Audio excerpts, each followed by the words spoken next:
Praise the lord. కీర్తన గ్రంథము 71వ కీర్తన 18వ వచనం.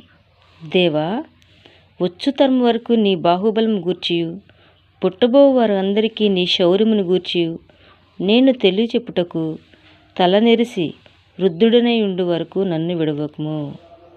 దావీదు మహారాజు ఈ కీర్తన రాస్తూ దేవునితో మొరపెట్టుకుంటున్నాడు. ఒక తరం వస్తుంది, ఆ తరముకి నీ బాహుబలము గురించి చెప్పాలి.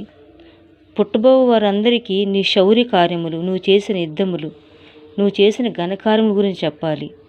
అందుకే తల నెరిసి వృద్ధుడై ఉన్నంత వరకు కూడా నన్ను విడవ మాకు, అంటే మరణం వరకు నన్ను విడవ మాకు అని దేవునికి ప్రార్థిస్తున్నాడు. మనం కూడా ప్రతిదినము సువార్త చెప్పేవారుగా ఉండాలి. దేవుని గూర్చిన వార్త చెప్పాలి. దేవుడు చేసిన కార్యములకి అనేక మందికి తెలియచేయాలి. క్రీస్తు సాక్షిగా మనము బ్రతకాలి. ఆమేన్.